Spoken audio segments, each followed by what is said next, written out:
Greetings, folks. Welcome back to the Jason Damico show. And we are here on a beautiful late February Saturday afternoon with a very good friend of mine, special guest on the show. As always, as everybody is a special guest. We love our guests on the show. Our guest is an actor based in Los Angeles, California.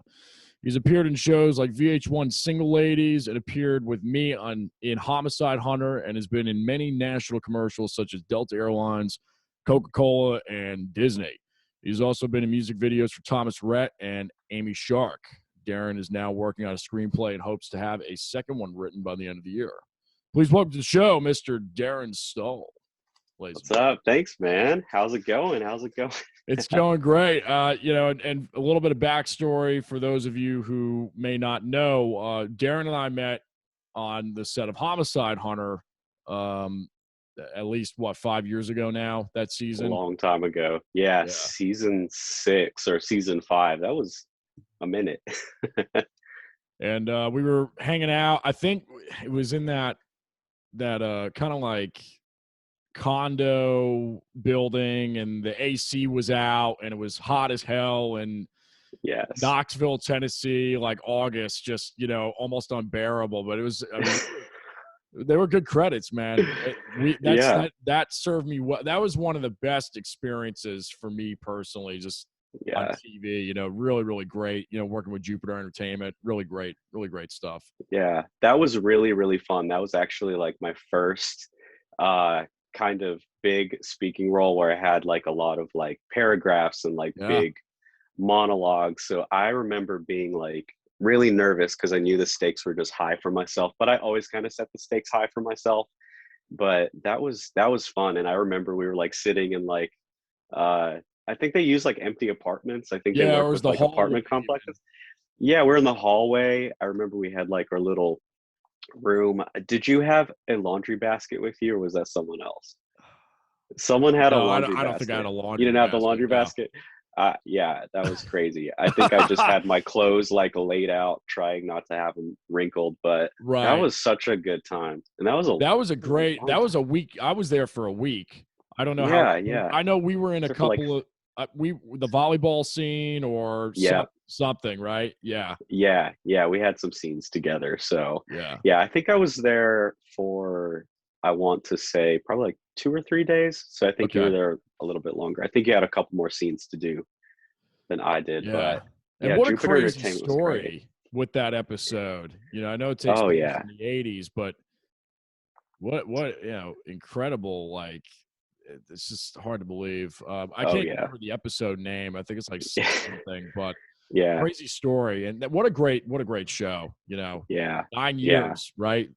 Incredible. Oh yeah, they ran for a long time, and they have a big fan base. I don't know if you experienced this, but like there's like the fan club on Facebook, and people like reached out. I think they like wished me happy birthday. They're like, this guy from this episode.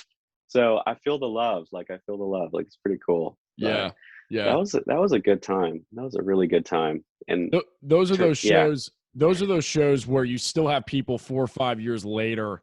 You'll get texts like, "Hey, I just saw you on Homicide Hunter." It's like, yeah, man. It was like, it's been out for 4 or 5 years. I know. I got a message like that a week ago.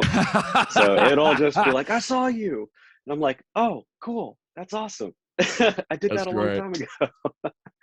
So, but I love it. I love that they keep airing it, and we get to do what we love and create art, and that was a fun time. It was really fun. Well, that's how we met, and honestly, that was one of the. I think we talked one time, and I was trying to get the real material, and thankfully, you were able to scrounge it up. Appreciate it. Man. Wherever it came from, we got it. Yeah. Other than that, we really haven't discussed much because we both went our separate ways and stayed in touch through Instagram, social media. So really looking forward to the conversation. Let's just get into it as far as beginning stages for you, how you got into the industry. And how did this come about for you? Yeah. So I think for me, when I was really, really little, the first thing that I wanted to do was actually wanted to be in a boy band, which is really funny.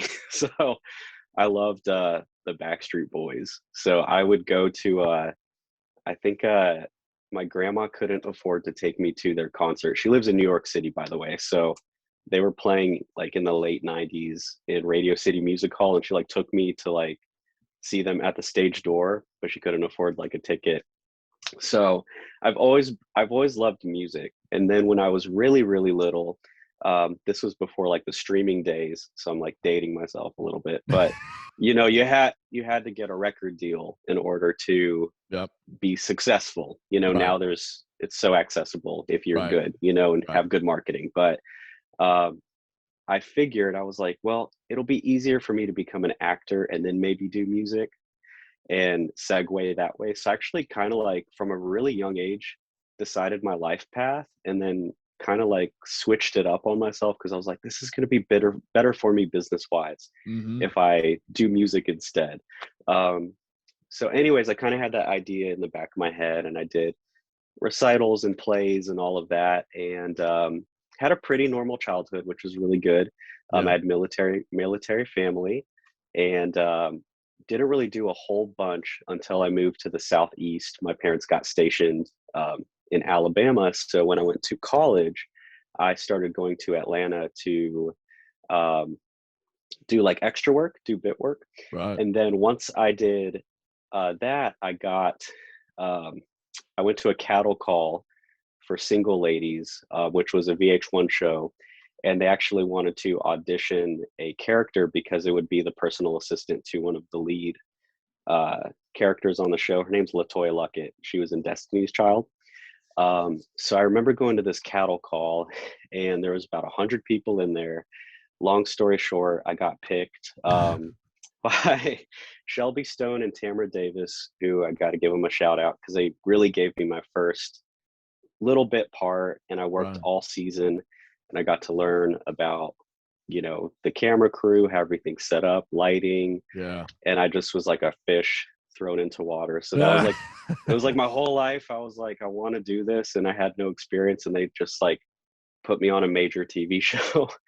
So that No was a better way to little, learn though, right? yeah, yeah, Just just throw me in the deep end. that's yeah, yeah. Yeah. And And it's then surprising how much you learn. I mean, I remember even doing indie films, and I would learn actually more if you're working with great people on them, obviously, but mhm, because everybody's accessible. yeah, The director, it's just a lighter vibe, and if it's yeah, really good talent, and it's a good talent pool, it's amazing what you can. Every time you're on set, you learn something. exactly. I completely believe that. There are things that I learned on that TV show that I still carry to this day. And there are things that, um, yeah, you're always, when you're on set, you're learning about yourself, you're learning about how your craft, like how you like Yeah. to do things. Um, yeah, it's always an experience, but that show was like no joke. So I had to learn quick, but it was great. I was super, super grateful for that, and got an agent, blah, blah, blah. And Hmm. now we're here. Yeah. That's That's awesome, kind of man. how I got my start. Well, and before we move forward, any Yeah. influences when you were first aspiring to really get in the business? I know we were talking about Backstreet Boys, but I'm Yeah. sure there's more Yeah. than Yeah. There's that. more. There's more than that. Yeah. So yeah, growing up, I always liked Arnold Schwarzenegger. I always liked Yeah. Harrison Ford. I still love them. I think if I saw them, I would like cry. Yeah, I'd be like, yeah, contemporaries. What's really interesting is I don't think, especially my experience in Atlanta or growing up, um, I didn't really like see people that looked exactly like me. So I couldn't. I don't think I like had a.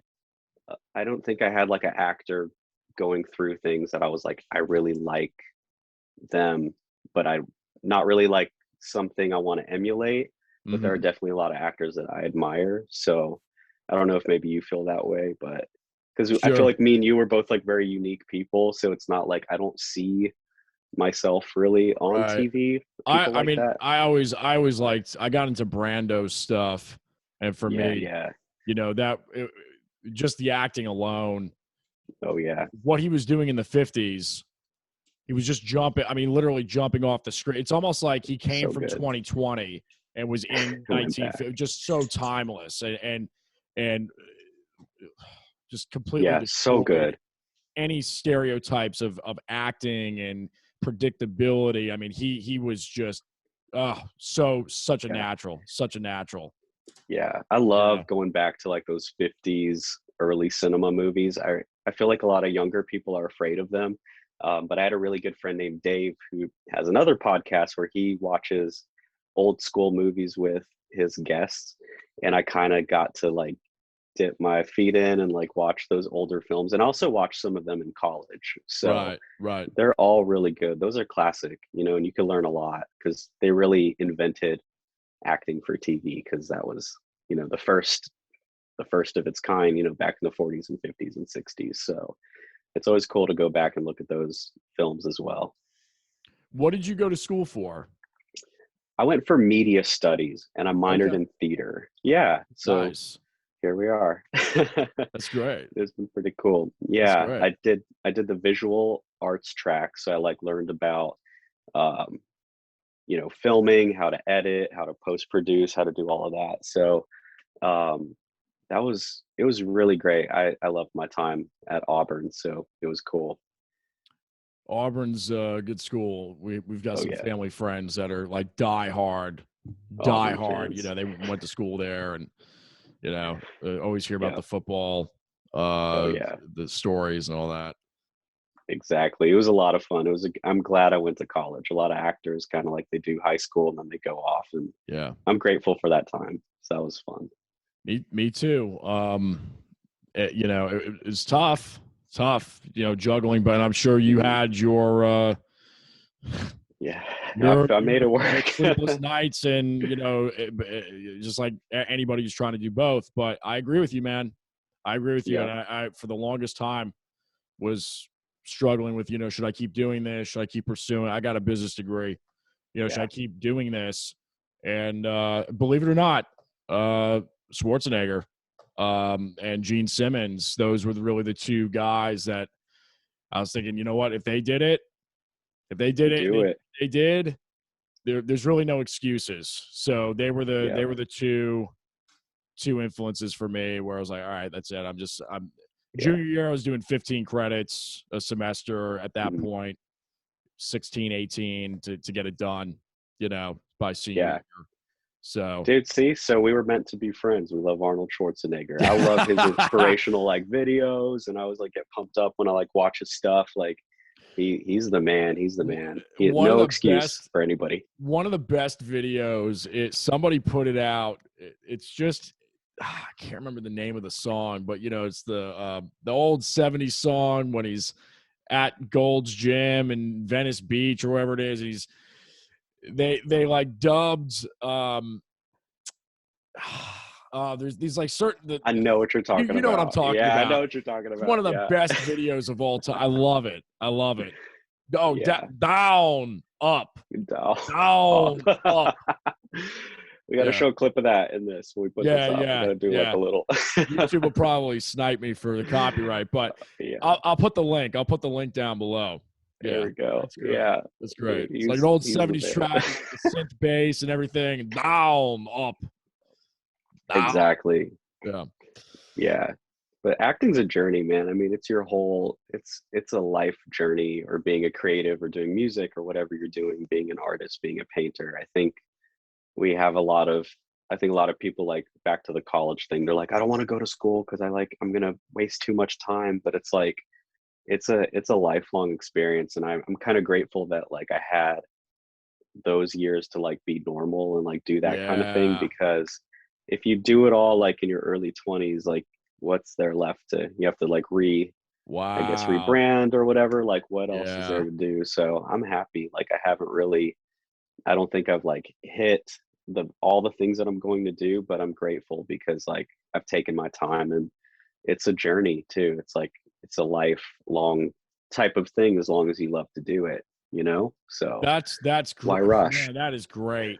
And I'll tell you, it's 2, 3, 4 years ago, I wouldn't have been able to resonate with that. But now, especially after the pandemic, which is actually paradoxical because I've never worked harder in my life since the pandemic. Yeah.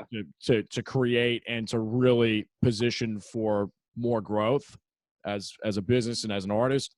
But Yep. I concur. I completely resonate with that, and I agree with you, because it's amazing how much you learn about yourself through your 20s.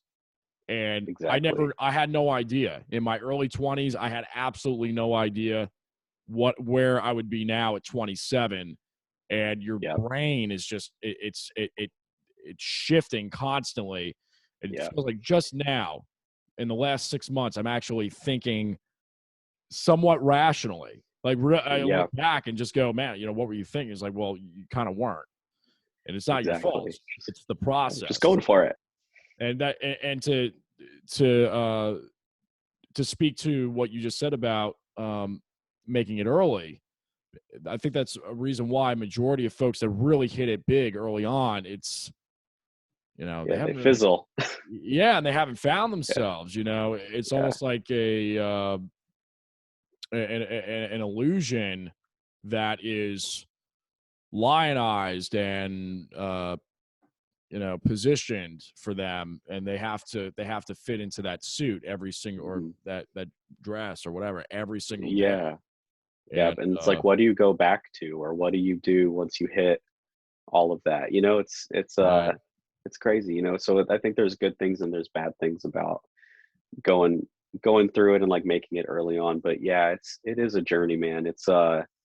And you don't really know about yourself until you have some years on you too, and really thinking rationally, thinking about what you want to do and how you're going to make this work. And it becomes a little more real, like the more you like get into it over the years. But Oh it's yeah.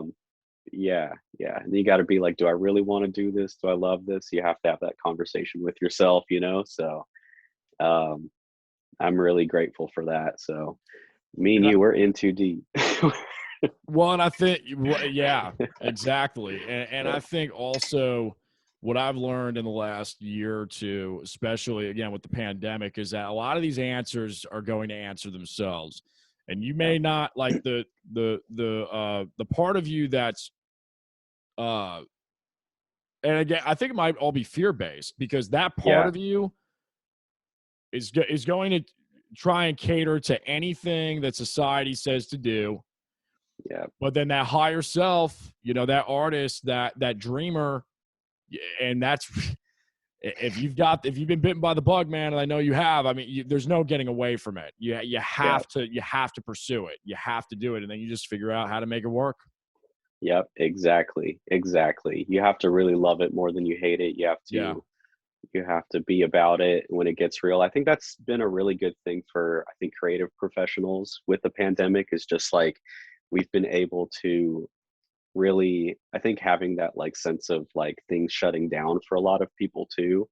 You really can like take stock with, do I still love this? Do I really like this?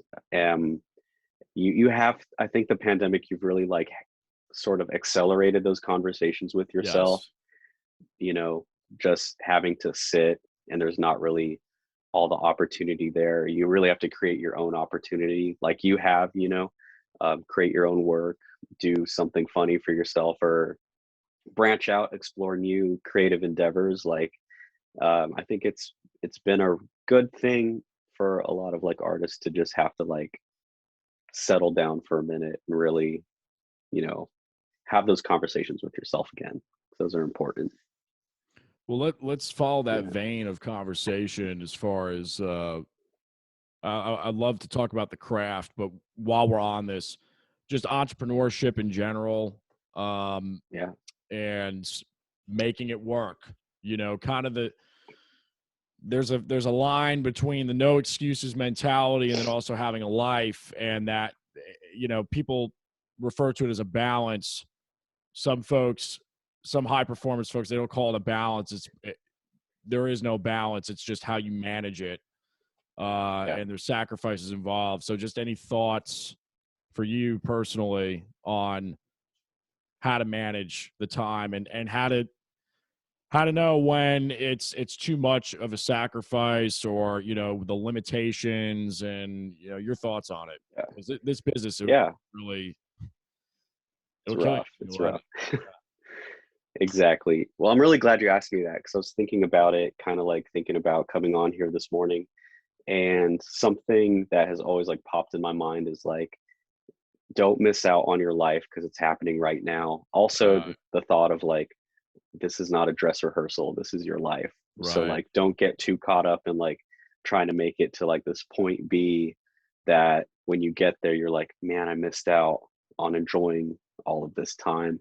But something that really helps me too is like, even Arnold is not out here all the time. He makes a movie like once every couple of years, and it's a different story because there's a point where you make it and then you don't have to. There's not Right, the struggle anymore. right. But I think it's good to like take that sort of perspective. Like it is a grind. You always need to be ready. You always need to be ready to show up to that audition or be on or just expect those opportunities to come. But you also need to, yeah, go out and enjoy life and meet people and strike that healthy balance because this is your life and you don't want to miss out on those important things. So I think something for me is just trying to be more intentional, like every day about what I want to do today and like how I'm gonna, work those auditions in or how I'm gonna be creative or do something that really like feeds that artist in me and like draw a picture or, you know, make a beat on my iPad or something like that. So yeah, those are just things that I think are good for, you know, anybody, just to strike that balance. Um, but yeah, there's definitely that mentality like you have to go, go, go, especially out here in LA. Yeah, It's yeah. it's a tough environment because it's very competitive. But um, I think with the pandemic, again, I think there's more of an emphasis now on like your mental health, like your Hmm. balance, work life balance, being happy, enjoying this time that you have to live, and it's not all about just like trying to make it to that point B. So yeah, that's kind of my feelings on it. That's great. That's great.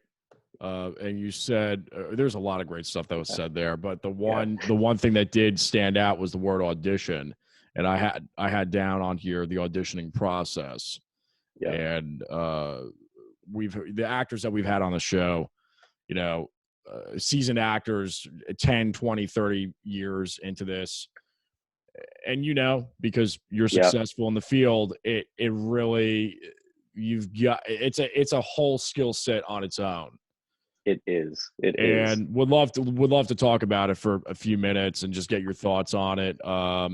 Any tips for the younger folks coming up, or anybody who's really trying to get into it? We've talked about it in depth on this show. Would love to get your thoughts. Exactly. So I think for me, every audition approach is different. And I think a lot of actors will attest to this that you can really get stuck in I wouldn't call it, your craft is different because that's just like how you study for a role. But when it comes to an audition, I think you can easily get locked into a process that doesn't always work for you anymore. So something that Right. I've been playing with lately is just like, do I really like how much time do I need to put into a co-star and how much time do I need to put into a one-liner? It's not like one size fits all. Right. And auditioning is a separate talent in and of itself. So that it's definitely not even an indicator of your acting ability. It's just like good of your how good you are at preparing to get the job. And then when you get the job, that's a whole other beast in and of itself. Yeah. Um, but I will typically get a script from my agent. I'll have like a day or two to do it. I thank God have not had one of those auditions where it's like you have to do it in like 5 hours and you have to drive to the studio. I haven't had that yet. Praying for that. That'll be fun. A fun challenge. But I haven't had to do that yet where they're like, you're Netflix in like 2 hours. Go, go, go, go. Everything is so like virtual now and remote. So Right. um not only are you working on your auditioning skills, but you're working on like your lighting, like how your backdrop's going to look, your text, you're like your own cameraman, you're your own sound person, you're your own, everything. And if you have people that can help you kind of do that background stuff, that's really great. But you have to be really smart nowadays. But Yep. yeah, for me, auditioning, I try to really just be objective, look at the lines, discover the type of person that they are. I always try to come up with like a backstory for them. Yep. When we're doing the scene, I always try to come up with something that they're doing before and after, because that's always kind of good to have the character doing something and then you step into the scene and then they do something and then you end it, instead of just like standing there and you just go, like kind of like Yep. when the camera's going, like peek into their life a little bit. But yeah, every audition is different. Some I'm like, I know this is easy, I've done this a bajillion times, I got this kind of person. There are others that are a lot more challenging, a lot more different. So back to that homicide hunter show, like I think a lot of my scenes I had to cry. I was like very upset. And I did not have really good emotional recall back then.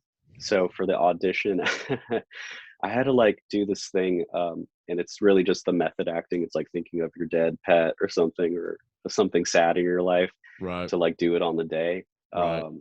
But now I've gotten better at, like, I can sort of just kind of do that. I can get into a zone and go for it. But I mean, auditioning is also like acting class, because you're learning about yourself, you're trying things, seeing what works, what doesn't work. So yeah, it is different for me lately, especially with COVID. So just Right. trying to Right. explore that. Well, talking about remote auditioning and the audition process in general, I think it's interesting, whether it's from coming in from an agency or there's folks that are interested in you and for a certain role, Yeah. and you look at it, it's like, I don't know how they're seeing me in this role, and Yeah. earlier on, I'll admit, it was like, the hell, like, this is a waste of Yeah. time. Like, why am I even doing Yeah. it? But now, you know, it's an Yeah. Never say audition. no. I mean, It's an yeah. audition. Yeah. So, Yeah. thoughts on that? Because I think big picture, and again, this is just broader. And as you get older, hopefully things do get broader and more big picture oriented. Life seems to be easier when it's like that. But Exactly. I have noticed where there are things that you get called in for, and it's like, why the hell am I getting called in for this? But you get cast for it and it works, or they come up a couple of years later, they remember your name. Hmm. It's such a business of just say yes. Like, don't Yeah. ask questions. You shouldn't be in it if you're asking questions. That Yeah. train left years ago. So, thoughts on that? Exactly. Yeah, no, so this is really funny. And this happened to me last week. I always get these auditions where um I don't feel like I fit, but I'm like, I'm gonna just do this. The audition that I really, or the character that I don't love, is I always tend to get these roles that are mechanics, or like tech, like not techie people, but just like blue collar, is that right? Right. Or just Yeah, sure. like Sure. I just don't, I'm like, I don't, what am I portraying where it looks like the people that I could do that. But I'll get them and they'll have like these like tongue twisters in there, like just stuff about like radiators, and I'm like, I don't know how to like do this or be that kind of person. But I had that experience actually last week. Um, and what I have been doing that I didn't do for a long time, and I suggest like anybody that's kind of getting started, look at the casting director too, because Yep. sometimes it's not the role, you might hate it, but it's a casting director that is attached to something else that you really like, and you might be like, oh, this is like a dumb commercial, but like, oh, they also do like Walking Dead or Outer Banks, you know Yeah, what I you mean? never Like know. You just you never never know. know. Yeah. I think people gloss over the CD and like the people that are going to look for it. So it's your opportunity to like act in front of them, and they kind of get your, yeah, they get your essence, they get your person, how you portray yourself on camera.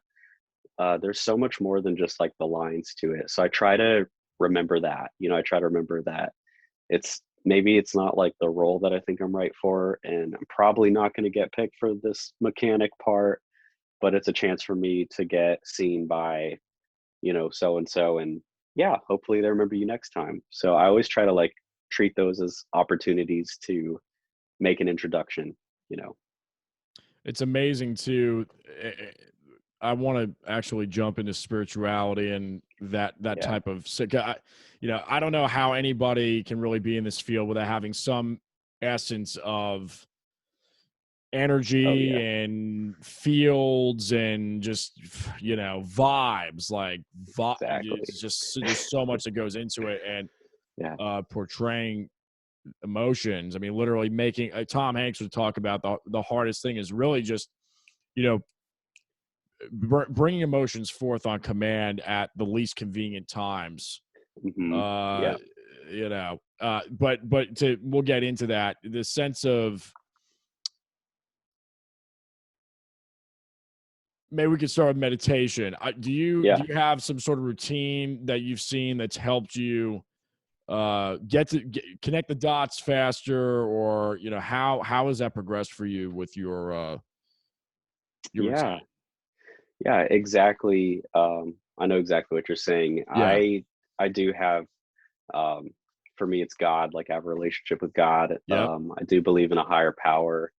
Those are, that relationship to me is very important. That's something that really keeps me grounded as an artist too. Um, and yeah, meditating is really big. I actually am learning how to meditate.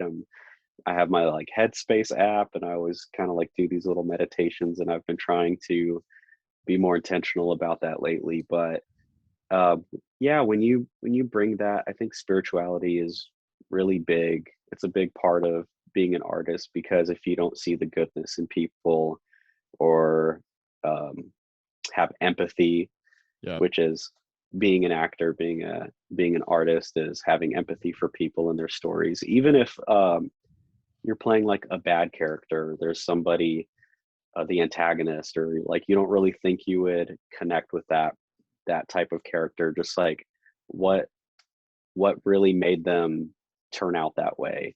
And I think spirituality is like a good, it lends itself to the Right. art of acting.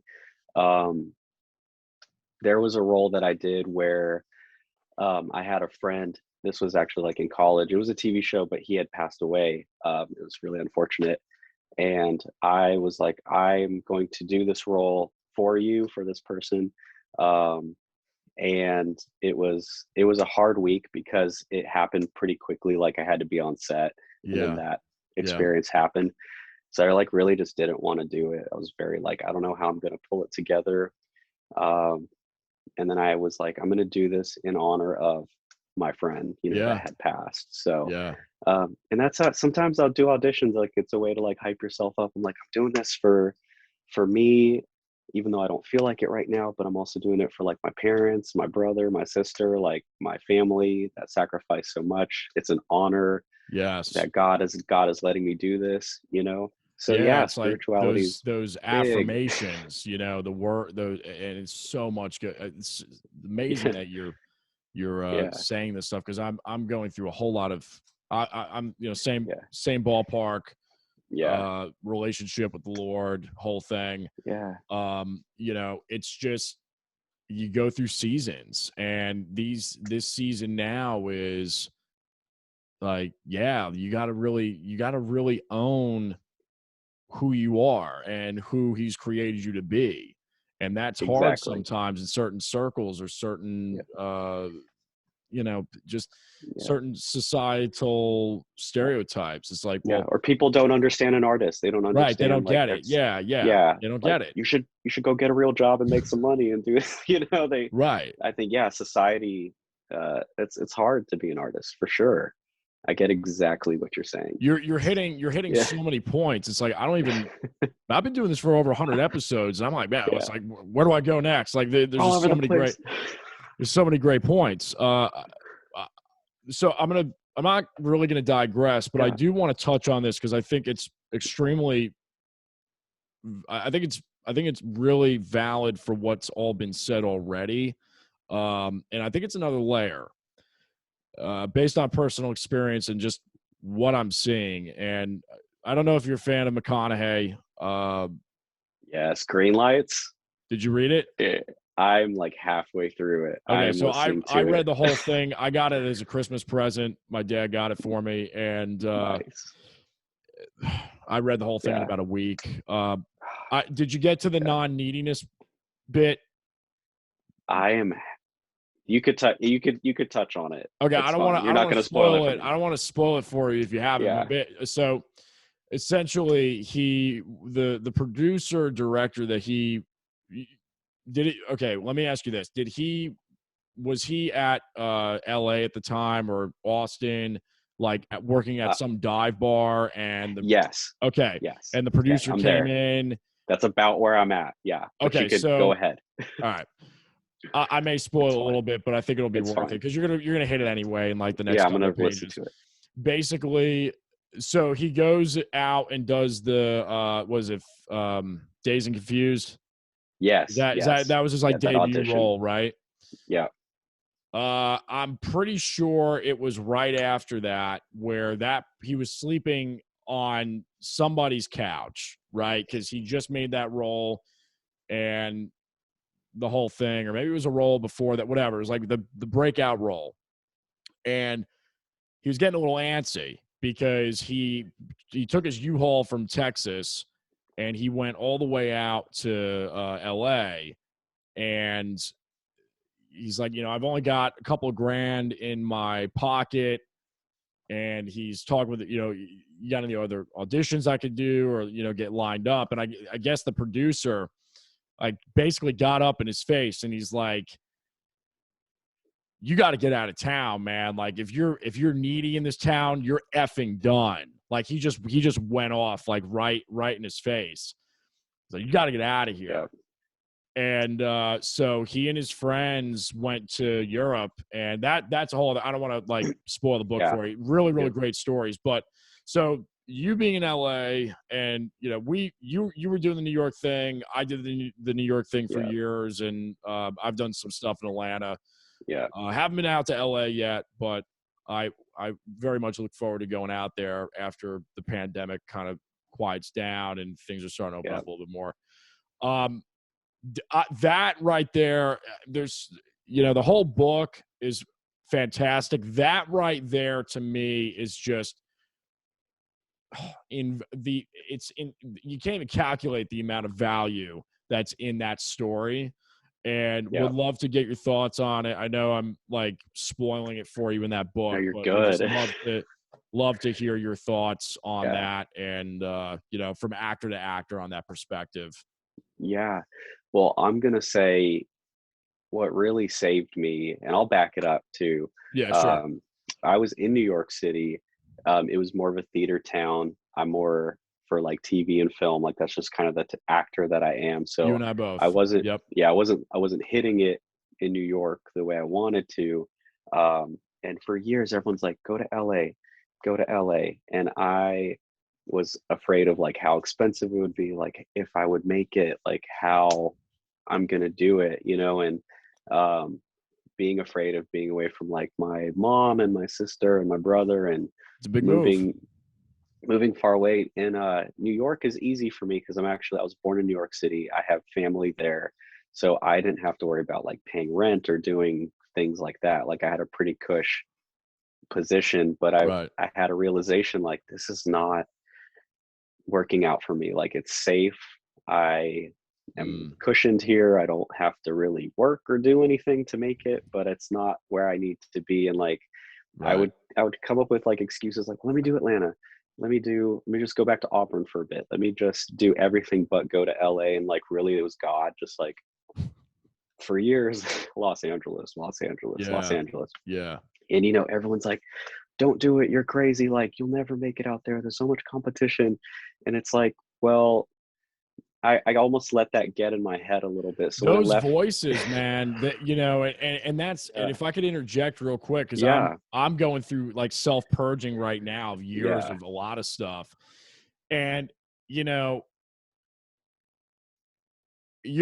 inner voice, just it's got to be louder than all of those. There's really no other way to say it, because they're speaking from other people's negative experiences, or maybe they weren't mature enough to go out, or they weren't grounded in themselves enough. You're getting all this perhaps misguided, disinformation. So I'm having a revelation right now for myself. Anyway, continue. But that's amazing. Yeah. That's great. No, yeah, exactly. Those voices, they get so loud, and they give you, especially, and this is just more like when you're in the nitty gritty of the Southeastern Atlanta market with acting, like professionals are like, don't do it. Don't do it. You'll never, it's just a lot of the professionals, the agents, the CDs they've had stints out there and they come back, and that's perfectly fine. But almost just like this voice of, negativity, and it stifles your inner voice and what you feel is right for you. I didn't know how I was going to do it. I actually took up a day job, like a little tech job here, and when the pandemic happened, they actually made us do work from home, and then I realized there was an opportunity. I was like, well, now's a good time for me to move to California because I don't have to be tied to a location anymore, and I have I have my job here.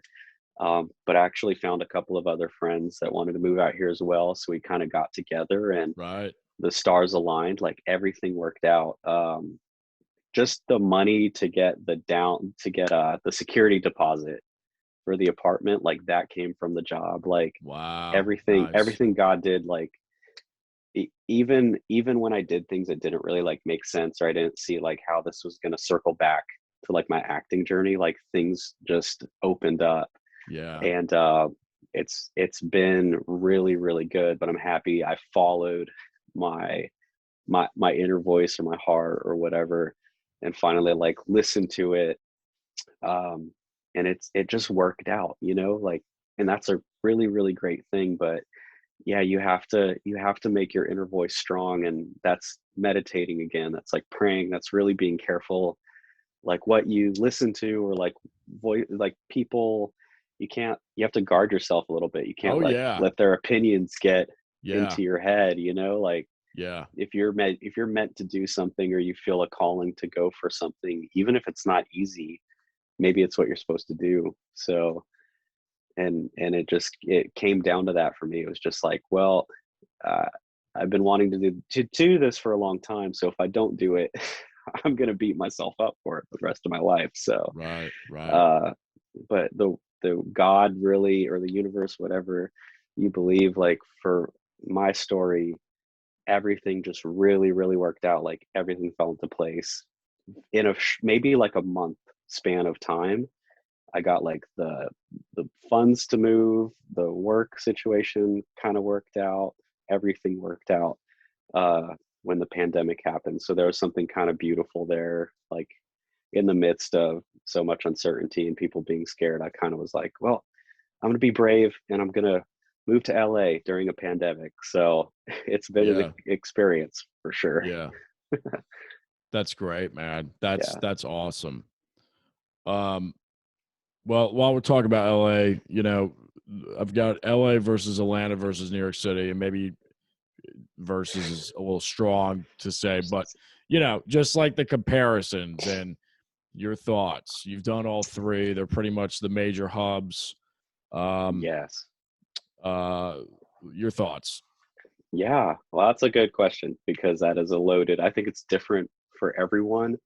My experience was I was getting a lot of, I'm actually Ecuadorian, Greek, Jewish. I would get a lot That's a of lot. like, it's a lot. Cool. That's but cool. I'd get a lot of like waiter roles, or like little one-liners or two-liners, which are good. I'm grateful for every audition that I get. I think the variety wasn't really there. It was something that I was kind of like, in Atlanta, there just wasn't really like what I was looking for or wanting. New York is great. There are fantastic actors out there, but they know how to dance, they know how to sing. And if you get an agent out there, they want you to like sing and dance, even if you just want to do like just TV and film. Like it's almost a prerequisite. You have to be able to be that triple threat. So New York actors are monsters. Like they train in different stuff, which is great. I need to do that. but but it's like, it's a lot.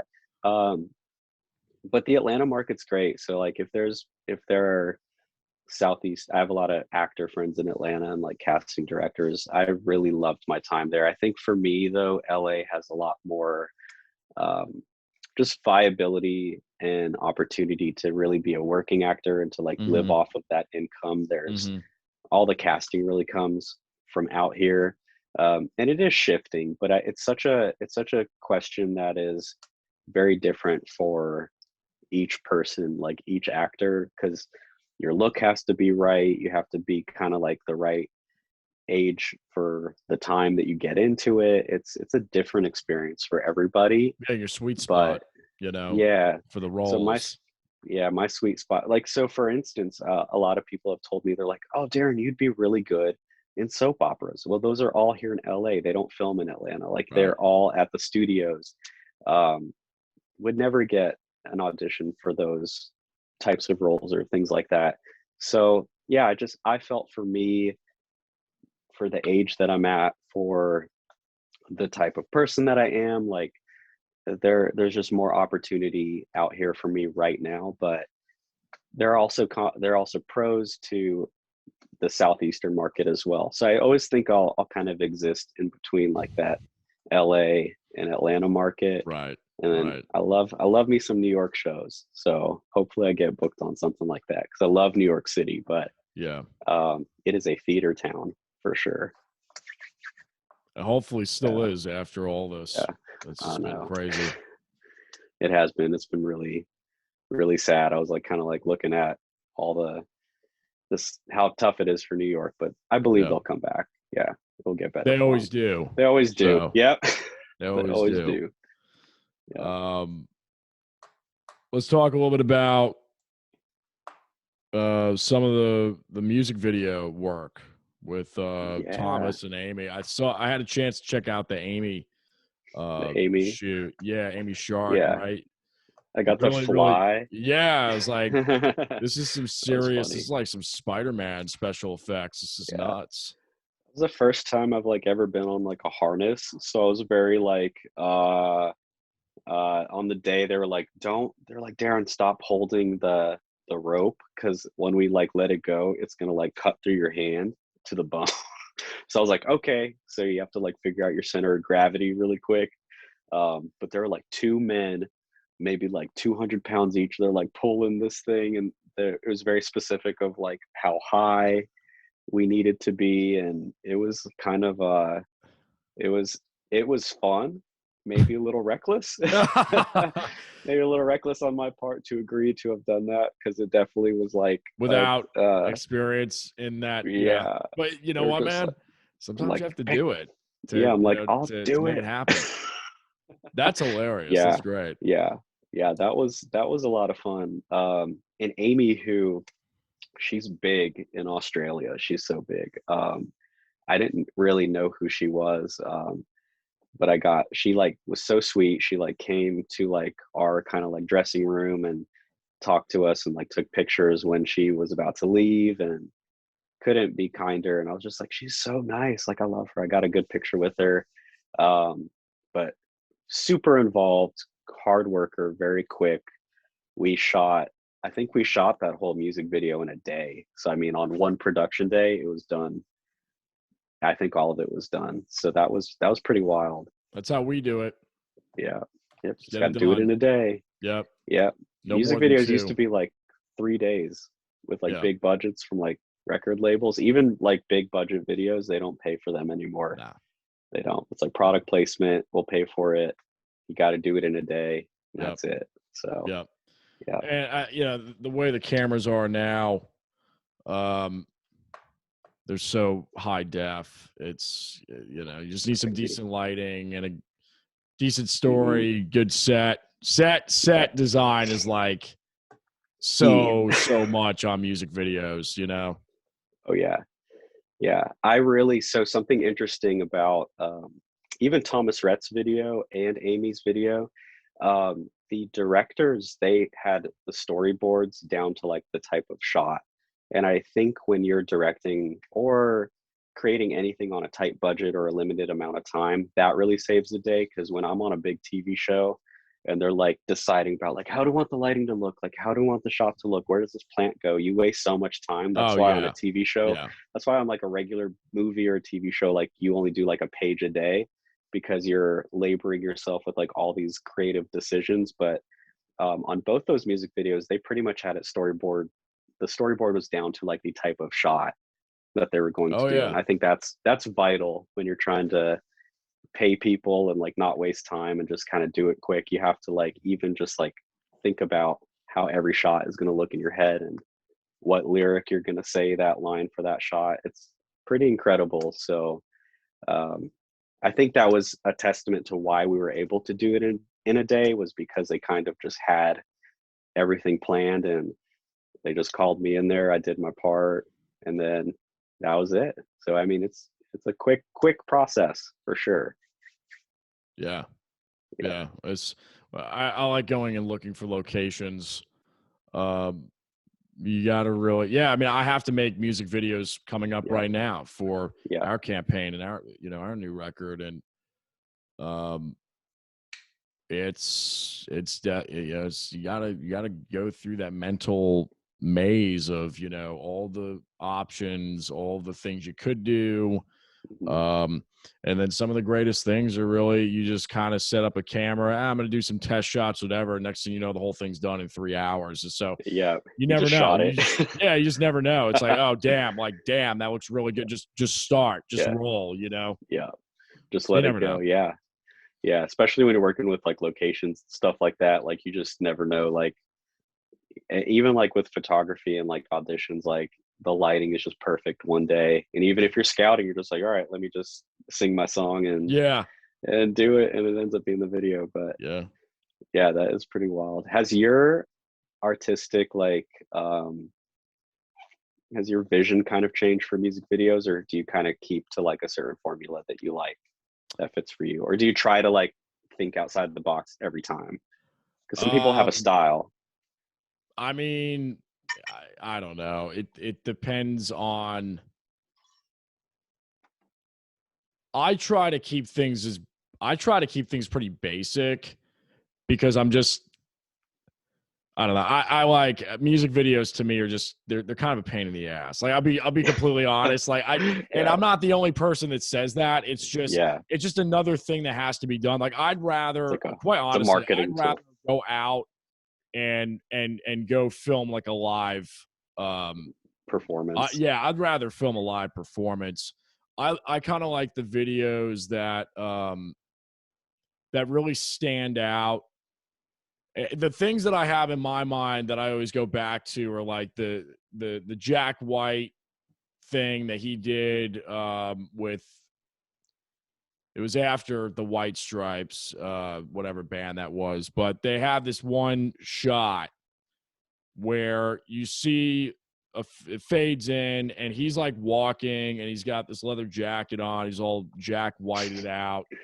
He's got this AK-47 or something. And then, so you're hearing this for 20 seconds and it's just a tracking shot out in the middle of who the hell knows where.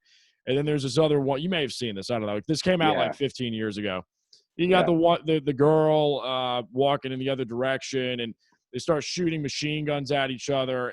It has nothing to do with anything, but I still remember it. Like those are the music videos that I actually like that type. It's got to be like really, really out there and has nothing to do with music, or just set up a great shot with the band, get some great shots, and call it a day.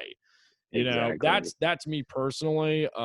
Any of the get the love interest in there, whatever. But any of this stuff where, I don't know, if there's too many ideas in a video and there's too many scenes, I'm not a fan. It's like, takes away from the story. Maybe. I don't know. I can see that. You're probably very good, also being an actor yourself, you're probably very good at just telling the story with the song yourself, and you don't need to like explain it to people with a narrative. Maybe. I don't know if you've thought of it I've like never that. tried. I've never really done. Yeah, I've never really done narratives. I mean, the most we've done was No More Tears to Cry, I think, which was that was about 2 or 3 days, only because there were so many locations. We had some beach stuff. My friend Kelly, who's actually I don't know if she's still in LA right now, but she's done a lot out in LA. They got some great shots of her. We sent her a list of what we wanted, and she had one of her friends tape it, film it, and sent the stuff to us. They shot out in LA. We shot over here with all my masters. And we did some graveyard scenes and the venue scenes and walking around, all that. So came out well. It just takes a while if you're going to do all those locations and I would agree with that. I think the narrative, it depends on what genre you're into. Like in rock and blues, where I'm at, people want to see playing. At least that's what I want to see. I want to see the band. I want to see playing. I want to see that. Yeah, exactly. I feel like a lot of like country videos, like the Thomas Rhett, I played the groom in that video. I feel like country, like it's more of like, I'm telling you a story, so let me show you the story. Like it's definitely more like narrative based.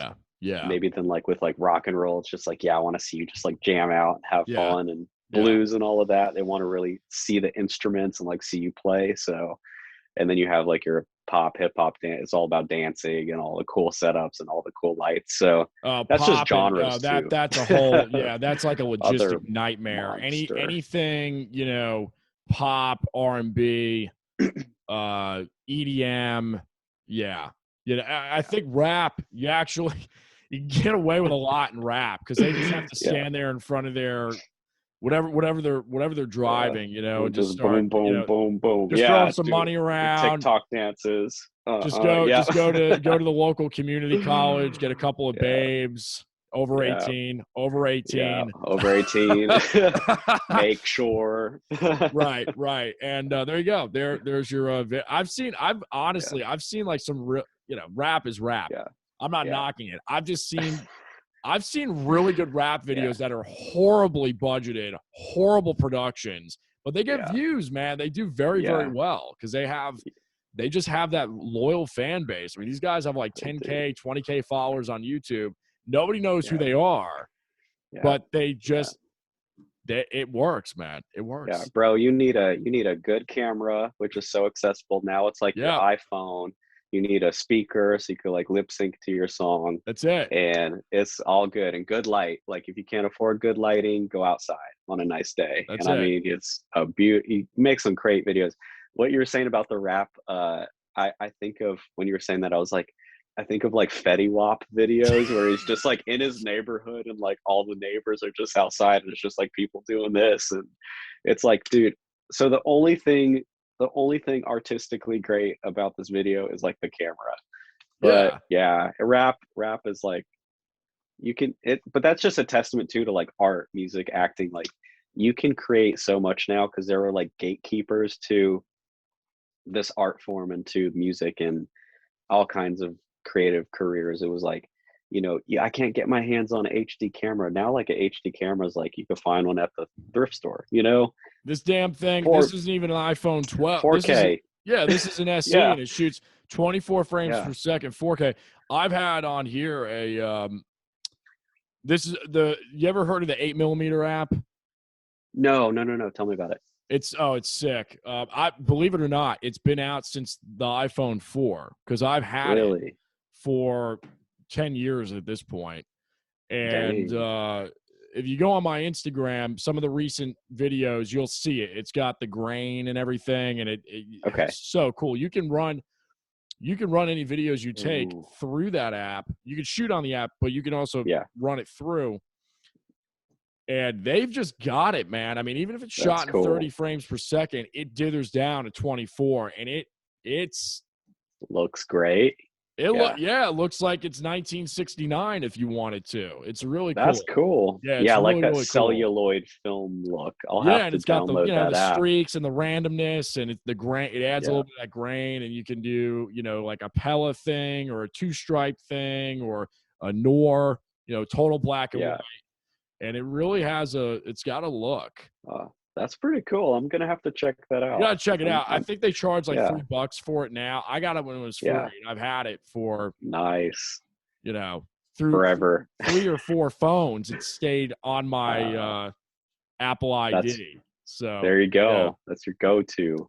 Yeah, but 4K, man. Yeah, absolutely. Alluding to your 4K comment, it's ridiculous. I mean, we shot the 1-800-Flowers commercial on an iPhone 12 because that's what 1-800-Flowers wanted. They told the production company we want it done like Zoom styling, quarantine type styling, and I mean, we're just seeing more of that.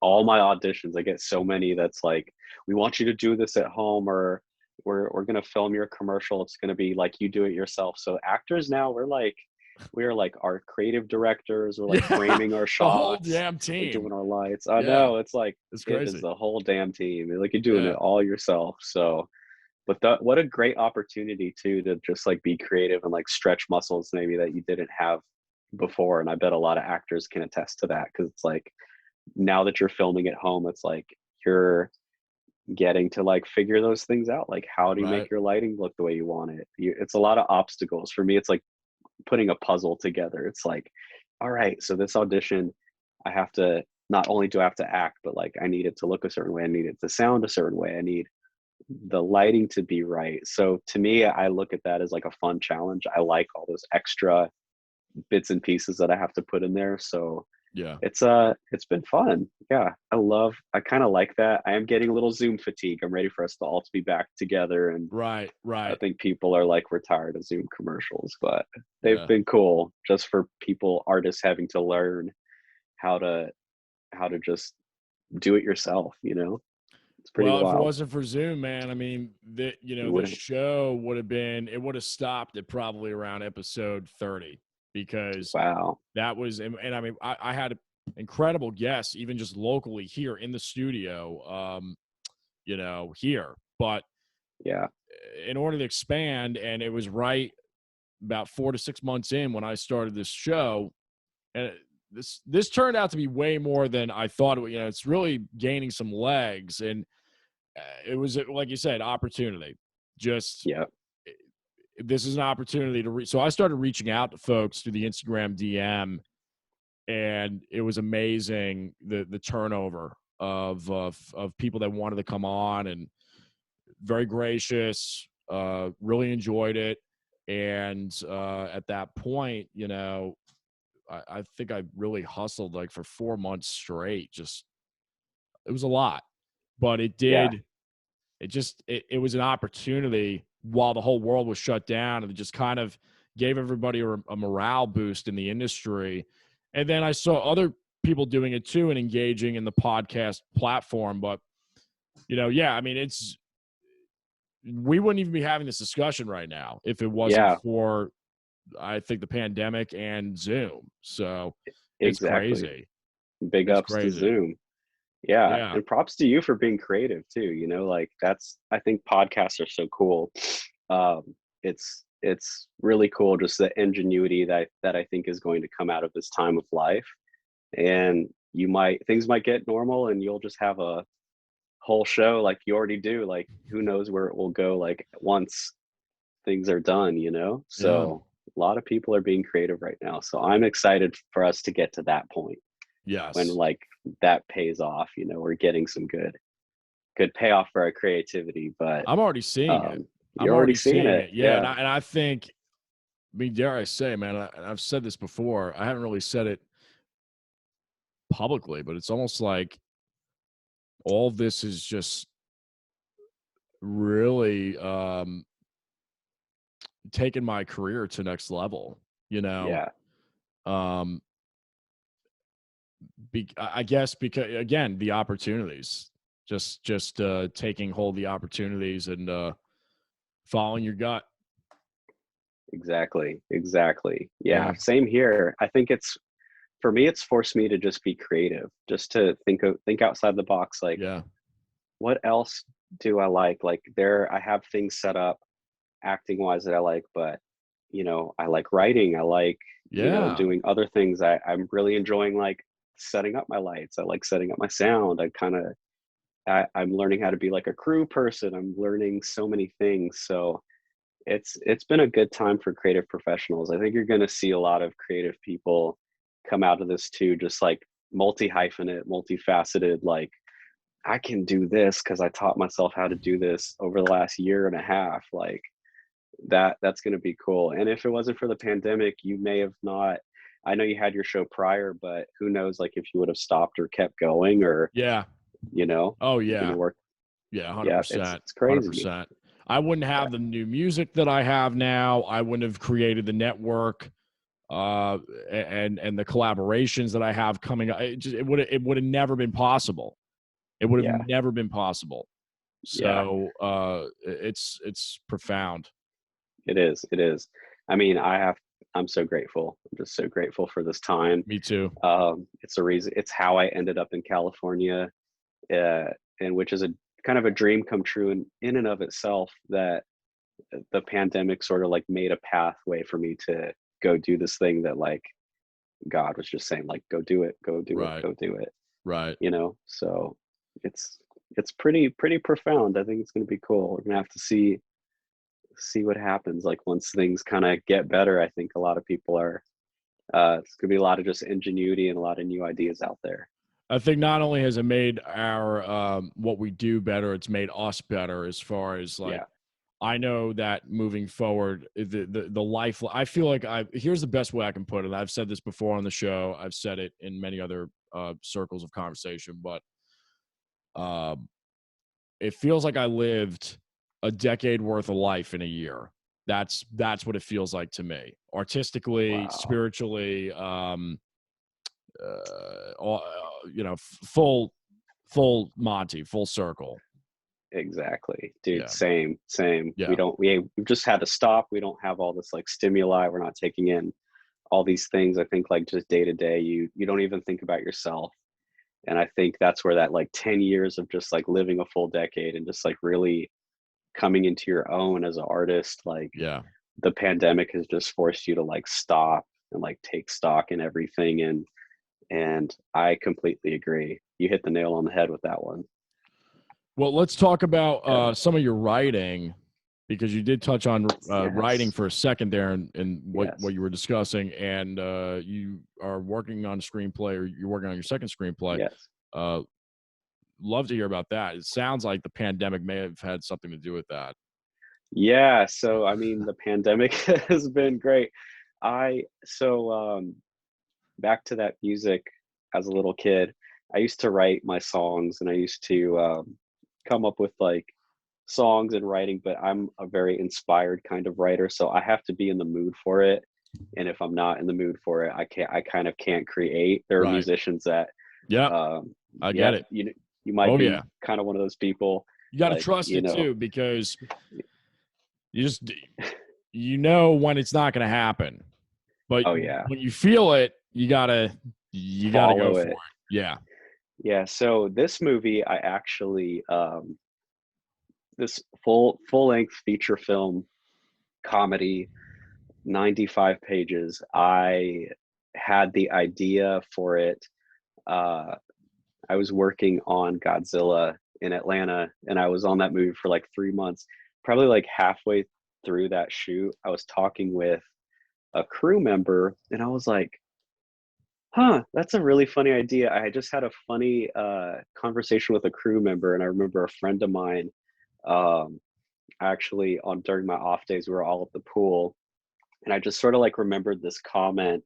Um, and I wrote the bulk of the movie, like 65 pages in a 3-day period. Like even when I was on set, I got Celltex, the app on my phone, and I was just like writing the script. And I, just even like during like when we weren't filming or I wasn't Wow, doing man. anything, just like came out like a flow of consciousness. Like I wrote 65 pages of it. Then this is funny. Then I could not finish it for like 2 years. So Whoa. this was like 2017. So I got like more than half of it done in a 3-day period. Then it was like so laborious. It was like I cannot sit here and like write this. Like I don't know where I want the story to go or how I want it to end. So I had to do that thing where you just walk away from it for a little Yep. bit. Like I can't force it. I don't like sitting at this computer trying to like, I feel like I'm just writing crap. Like, I don't like it. I'm not, you know what I mean? So I just got to the end of myself. I was like, I can't write this anymore. So, yeah, like 2 years went by. I actually finished it in 2019. It's not quite 2 years. I wrote it in the bulk of it 2017, 2019. I had the inspiration to finish it. And during the pandemic, I edited, got everything really tight, really succinct, shared it with some friends, kind of got feedback on it. Mhm. But it's a really funny comedy. I think it's they say it's kind of like I Now Pronounce You Chuck and Larry, but it's about two best friends that get married for the tax benefits. But it's not about but it's not about, so they're fake it. It's about like a fake relationship. But it's also about I really wanted to highlight mental health and like being there for your friends and things like Right. that. I think we see a Right. lot of characters. We don't see that on TV, like real people going through it, or just like younger people like, I don't know how I'm going to make it in this world. So I kind of like wrote one character that was very successful, the other character is like not doing too well. And the friend comes up with this idea. It's like, well, why don't we get married, so maybe this will help you. But there's a lot of other like funny tropes and like backstory in there. But I like wrote like my grandmother has kind of like a character that I based off of her. I based two of the characters off of friends that I have. So they're just like amalgamations of like people that I know in life. So it was really cool. But I finally, the pandemic has like helped me have space and like some time, just like, all right, let's get this done. And like now I'm at the point where I've kind of like bookmarked some of my like film festivals once those come back that I want to like send them to, and Nice. we'll just go from there. But yeah, I'm hoping to with the second one, I have a couple of ideas. I've really honed in on one.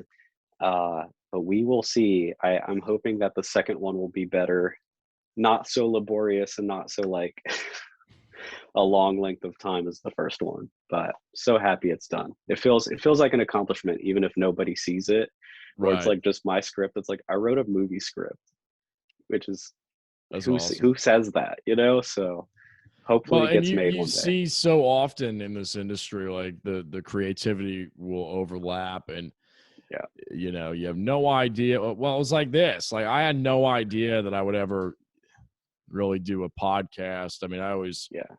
I always enjoyed radio, but Yeah. then just the stars aligned and it just kind of turned into a thing. And it's like, yeah, oh yeah, I've got this. Yeah, I do this. It's the Yeah. same thing. And you never know what's going to lead to what. I mean, Oh yeah.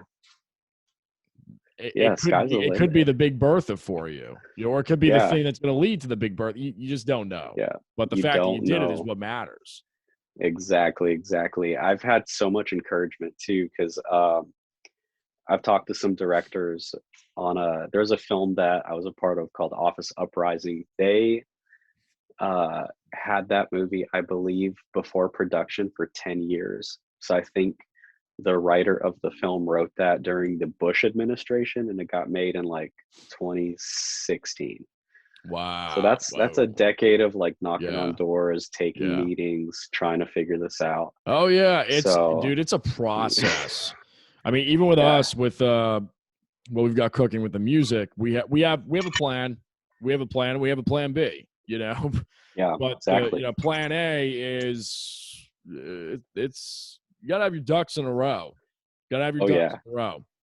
yeah. You got to be smart and like business minded about everything too, and kind of have like, yeah, how you want to roll it out. How do I want this movie to like see the light of day? Like, do I want to be in it? Do I want to have other people be in it? So there's so many ideas when it's like your creative body of work. Um, but yeah, plan A, B, C, D. You just can't give up on it, because you might think that maybe like this endeavor didn't work out, but you're kind of like just right, you're almost to the top of the mountain, and if you give up like right there, you're never going to make it John Lennon. to the heights. John Yeah, Lennon, yeah, said so many people don't make it because they give up right before they make it. right before. Yeah, Right because you before. can't see. I Yeah, love I'll that tell. I mean, iceberg in the theory. pandemic, like it's either it's going to make or break you. Yeah. And for me, It's made it you. completely made me. I had no idea who I was until I think the last 18 months or however long it's been, what, 12 months. Yeah. So, Yeah. yeah, Same. it's Yeah. big I've been stuff, like, man. it is. It's great though. It's so good though, because I don't know like where I would be if I didn't have this time to like really take stock and like think about those like life questions, like who do I want to be? How do I want to exist in the world? Like what's important to me? Right, Um, right, those types of questions, and I think they make you a better artist. They make you a better musician, a better actor. Like when you're settled in that, you're not so like desperate or just like it's not so strenuous because you just right. have kind of like your questions figured out, you know? So again, it's been a great time. It's been kind of a stressful time, but I think it's been so good for so many people. Yes. Yeah. As we start to wrap up here, I do have one bullet point that we kind of hit, but I do want to bring it up Yeah. because I think it'll be an interesting Yeah. thread here before we wrap up. Networking. I know in LA it's a big thing. Pretty much anywhere, you know, it's a big, big, big thing. And I'll tell you, the pandemic taught me more about it than anything else, and more so than being in the real world or working the room or the rooms. Yeah. It taught. I'll just say this, then I'll let you say whatever Yeah. really you is striking your mind with it. But what it really taught me again was it reinforced the power of social media. Whether you like it, whether you hate it, I've always tried to keep my time limited on there, but I realized how this is what we have, for better or for worse. And, you know, are you going to engage or not? It was like basically, if you stop engaging on here, nothing's going to happen. Yeah. That was the first thing. The other thing is that kind of the same principles apply as they would in real life. I actually, my interpersonal skills almost got better. Yeah, now they did get better, from all of the cold call, like just being pushed and forced to do cold DMing, cold call, like just hundreds in the last year. You know, maybe even 1,000. So, Yeah. your thoughts on it and the networking in general? Just, you know, it really is all about who you know at the end of the day. You have to have the talent, you have to have the drive, but your thoughts on it, especially with the LA perspective, because I know that that's a whole other Yeah. animal. Exactly. So something, and I don't know if you have had the chance to read this book, but how to uh, influence people, how to win friends and influence Yeah, people by Dale Dale Carnegie, Carnegie. right? Yeah, Dale Yeah, Carnegie. yeah, I So read it a couple of years ago. yeah, it's a great book. I think what it comes down to networking is really caring about the person. You are networking to hopefully make a connection to one day lead to a business opportunity. But I Right. think it really comes down to like your essence. It comes down to how genuine you are. Like that's a Yes. really big thing. Um, and yeah, just being interpersonal. I think you really just have to take an interest in the person. So like when you reached out, you were so genuine to me on set. We had a good time. Just from that like day or two, we got to know each other, and I was like, "Oh, Jason's calling. I wonder what's going on." But I'm sure like it's something cool, and I hope he's okay. I literally was like, "I hope he's okay," because I don't know why you're calling me, but but it was such a pleasant surprise, and I think like uh, a compliment to you is like you've probably been so genuine with these people and people can really read that, and that's more important than thinking of it as like networking.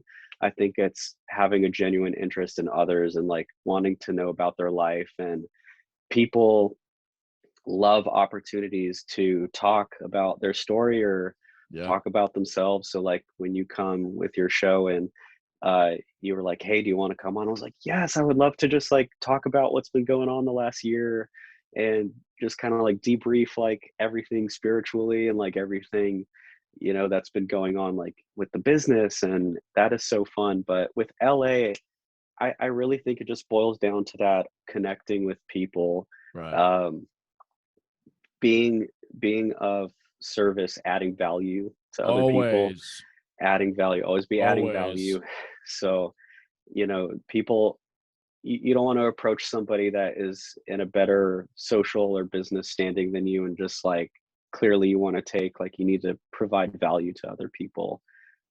So I try to think of it that way. I try to think of like, am I being an add value type of person to this connection that I'm making? Um, and yeah, I mean, for me, it actually just kind of comes easy. I try to think of every person as like a friend or Yeah. a new person that I'm getting to know. Like, yes, you're a casting director, but like, tell me about your day. Or I just try to have a little moment where I could just take interest in them and just let them know, hey, it's not about you giving me this or me gaining something from you. Like, I Right. really just want to have a mutual connection. And I think Right. that's most important here in LA, because LA people are nice, believe it or not. So when you come out here, you'll find that the acting, the creative community is a very welcoming place. It's not as competitive as you think. It is competitive because there's a lot of people that want to do it, but the actors and the creatives themselves, like if I have a friend that makes music out here and I just like I want to make a song, I could call them and like, hey, well, I'll give you a beat or I'll work with you. You know what I mean? So like Yeah. Yeah. Very I think collaboration oriented. it's collaboration oriented. Yeah. So Yeah. um, I think people go wrong when they think about networking uh, in a sense of like wanting to gain something from somebody. Like Yep. even when you know that the stakes are high, just try to like them. Just try to be like, just be Yep. cool. Like, It's so yeah, yeah. I mean, that just right be there cool. just wraps it in a bow. Yeah, Yeah. yeah, just be And cool. back because I think this is again this revelation that I've had. I'm definitely going to marinate on this because you hear bad thing. I mean, I've been in New York for years, and it was always like, oh, you'll get eaten alive and whatever. I never really saw that. People are Never thought genuine, that. whatever. Again, I think Yeah, those stigmas may be coming from just negative sources. They 99 yeah, something percent of the time, it's coming from sources that they yeah. don't they're not in it to win it, or they didn't They gave up. change Yeah, better. Yeah, they didn't learn the lessons that were being presented to them, and they weren't able to adapt or grow from those from those situations that occurred. Those experiences. So, very interesting. Like really, really, yeah, I really, yeah, it's very cool. yeah, To talk on that level of the business. And I think that has yeah, so much to do with it too. It's like you don't realize how much that has to do with it. Like people just they have to like you. yeah. And maybe They that's the have to. sales part of it as well. Because sales, like people talk about, oh, sales and blah blah blah. But I mean, you know, if it's a hassle, if people make decisions very quickly. Those first impressions, and even beyond that. Uh, Yeah, exactly. I mean, people, back to the acting thing. I mean, when you're in an audition, people have a lot of fear about putting themselves out there, standing in front of others and like beneath the lights, and you got to like say your part. And they think all these like mean people are here to judge you. It's like, no, the casting directors really root for you. They actually want to go home. They want you to book the part. They want you to be the guy. So I think a wrap up, be like, we're done. That's him. Let's go. We're finished. right, You know what I mean? Like right. they want that for you. You're So better off. And yeah, here's creative. another thing, like coining on to tagging on to the audition Yep. component of our conversation is like you just have to be you, because you're Have to doing be you. yourself a disservice. You're doing them a disservice. It's almost better off if they feel the organicness and the genuineness from the tape. Oh, this guy, like, all right, not right for this, but dig the vibe. Let's put him in Yeah. the parking lot. Let's keep him in Yeah. that folder, because you never know. Exactly. As Yeah. opposed to like, Exactly. you get those weird vibes like, what's going on here? I feel an unsettledness, and the tape never lies. And I will say, like Yeah. earlier years, you run into more of that because you're trying to figure yourself out. But Yeah. then You're it's trying to fit a amazing. mold. It's so weird. Paradoxically, it's like, oh yeah, this is really what I'm good for, is like 1, 2, and 3 instead of 10 or 20. But you're getting more work. Exactly. Yeah. So And that's just, it's that coming into your own, like figuring out like, it's a this is who I process. am, and bringing yourself, nobody can be you. Like nobody, even like take the acting out of it. If you just read a line, your essence, like your tone of voice, the way your eyes look, the way that you portray on camera, like those are things that nobody can copy that from you. Like I can never be you. You can never be me. Like you are so Right. unique. I'm so unique. We're all so Right. unique Right. as people, and you have to think of yourself that way too. And also when it comes back to creating, like you owe it to the world to leave your mark and do your part, and do your podcast, or take, do your modeling, do your writing, do your acting, do your music, because if you don't, the world is lacking for that, because you didn't provide that to somebody or to the world. So I always try to think of it too, like you what gives you the right to not go do something that you love? You have to do it. You have to That's do it. so key, You have man. to do That it. is so key. And Yeah. I'll say this to kind of wrap it up. And this has been a major year of because I've always been hard on myself, and I've Yeah. always been a perfectionist. And it's actually, Same. yeah, well, it's funny saying it in past tense because that means I'm getting better. Yeah. Because Yeah. it's not I am, it's I've I've always You've been. been. Which that already that shows you where the shift is, Yeah. because you realize that you're not attached to it. Yeah. So anyway, again, another revelation, dude. This is like Yeah. deep, man. This is good stuff. Yeah, man. But in essence of that, you know, you you have to be present to who you are, and you have to be okay with what is. And tying into the pandemic, that it's sink or swim with that. Yeah. So this is great Yeah. stuff, man. Yeah. Future plans for you, like what do you have coming up? Yeah. So it's a little early. There's a show in May. Um, it actually is a CBS crime series show, and I get murdered on camera. So that Whoa, was fun. There's a lot of blood nice. and a lot of that stuff. So maybe you could redo a repost when it gets closer to Yeah, yeah, time. yeah. But that was a lot of fun with like special effects. Things are picking up with auditions out here, so hopefully I'll have some more projects lined up. But Nice. yeah, I'm gonna follow this like writing. I think I'm gonna give my screenplay some love, because I took Yeah, kind of a year like to refine it, and then the pandemic really shut down a lot of those opportunities to get it out there. So this year I'm excited to kind of like circle back to that, put it out there, see what happens with it, just keep creating, man, because it's a journey. It is a journey. absolutely. Yeah. Yeah. I do a fun thing at the end. I call it the shootout, and All right. it's all it is just, I don't know, like 10 words or Yeah. phrases, and you just fire back a word or phrase that comes to mind, and it's always industry Okay. related. So, uh, Okay, cool. on set. Hmm. Risotto. Yeah, no, dude, Yeah. that's great, man. Risotto. That's so great. Like you don't even Yeah. realize how Crafty. that's like one of the best I've ever heard. That's so Risotto. good. Keep going. Acting, Love. drama, Hmm. Mysterious. comedy. Jim Carrey. Oh yeah. Yeah. Uh, I'll say Vince Vaughn because I Yeah. just, Yeah. Yeah. yeah, dude, incredible. So good. Script, Hmm. Script. Work. yeah. Action,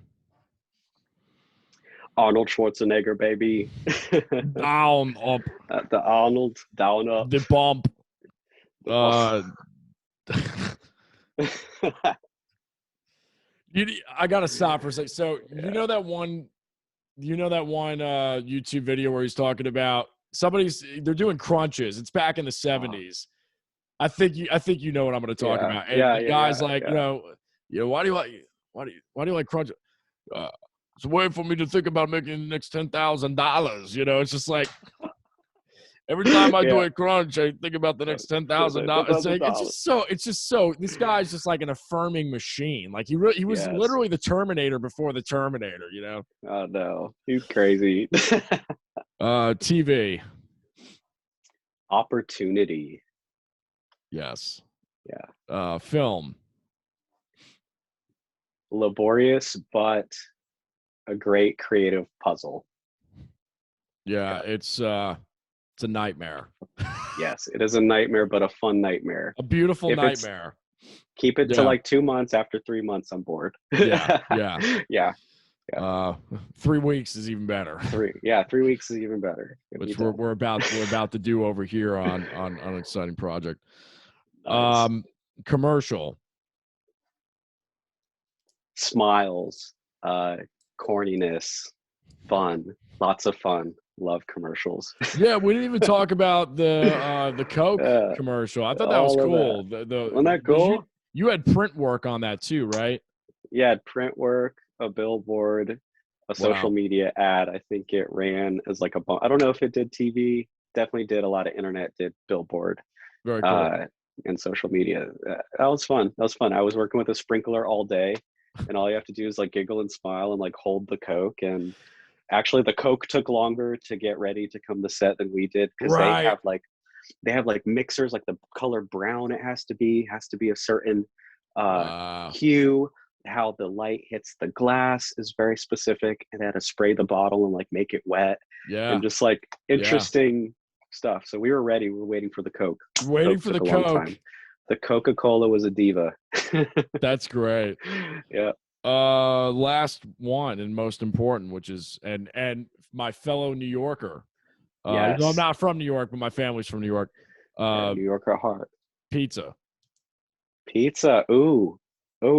Prince Street Pizza on a Friday night after going out with your friends. Prince Street Pizza, baby. If you don't know about it, you got to know about it. Go get you some Prince Street Pizza next time you're in New York. Yeah. Favorite pizza. Love it. Manhattan. Yep. Cool. They have a couple of locations in Manhattan. So can't beat the pizza in New York, man. No. Nope. I've heard LA is actually not bad. It's not bad, but it's no New York. No, of course not. Yeah, New York has that forever. There will never be anything besides New York pizza. New York has everything except barbecue and Mexican. Yes. And sweet tea. They don't know what that is. They don't have sweet tea, no. Nope. Nobody does it like Bojangles, man. Nobody does it like Bojangles. A little half-gallon, baby. That half-gallon. I know exactly what you're talking about. Woo! That is a sugar high. Oh, my God.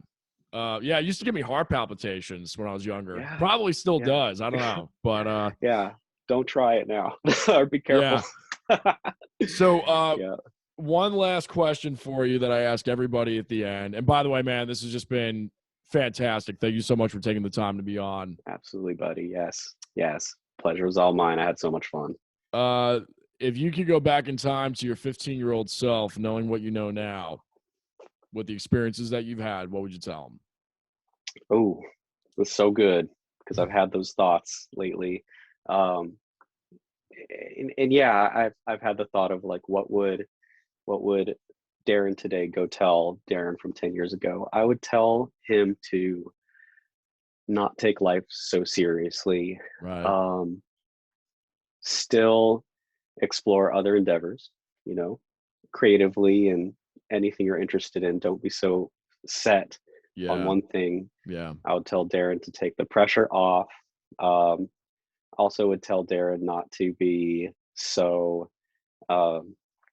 afraid of stepping on people's toes, because I think back then 15-year-old Derrin, he didn't want to ruffle feathers. Right. I think I would have been a little more outspoken and more independent. Right. I would want that for younger me, and I'm going to try to live my life going forward, thinking about what I would say to my younger self, and then just like go into the future a better person. So I can identify with a lot of that. I think, and I mean, I'll say this from the outsider's perspective, or throw a scripture at it. All things work together for the good. Yeah. Exactly. You've gotta. Now, I feel that I resonate with that, man, because there were certain times when I was younger and in this industry, I maybe could have been a little bit more robust. Or maybe I was earlier on, and it was kind of taken as Stifled. standoffish, or you need to tone it down a little bit, and then you don't know what to do because you're a young person and you just have passions and you love what you're doing, but you try to fit the mold of somebody else, and you're creative. You have to be inspired. You want to be like those influences, and that's part of the process. But then at the end of the day, you got to know when to be you. So I get it, man. But I'll say that I think, I mean, you've got a great personality. You're a very kind, genuine person, and I don't know if that would have been the case if it wasn't for that to begin with. So I don't know. Maybe that helps with some encouragement it's a journey there. Yeah, it is. It absolutely. is. And it's okay to change. Like, that's the other thing that I'm learning, is it's just okay to change. Like, it's all about the process. Exactly, man. Green lights. Green lights. Indeed. Yeah. Well, I look forward to interviewing Matthew McConaughey at some point soon. We'll just throw that out there. It's been said. It's out. It's out in the universe. Into the universe. That's it. In the desert. Yes. That's right. Yeah. With the mic and everything. Set up in the desert with Matthew That McConaughey. would actually that'd be cool, lit, man. That's a cool. I like that. I like that. Go hang out in the desert. Yeah, I like that. Where can folks find you, my friend? Because I know where to find you, but and I mean, maybe you don't want to be found, but any links? No, I want to be found. You're good. Find me on Instagram. My handle is It's Just Derrin, ITSJUSTDERRIN. My Twitter is Derrin J @DERRINJ. And you can reach out to me. I'm mostly on Instagram. Don't really have a personal Facebook yet, but it's the gram, man. It's the gram. You follow me, I'll follow you back. So awesome. Yeah. Awesome. Well, this has been great, man. And we'll have all those links down below in the description box. Again, thanks so much for taking the time to be on. Absolutely, Jason. This was so much fun. Thanks for talking to me. Yeah. Such a good time.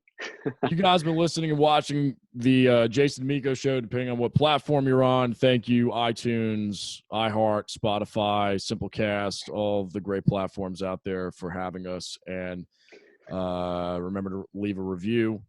Love that 5-star review. And we will see you guys on the next episode. Peace. So thanks, Jason. See ya. See ya.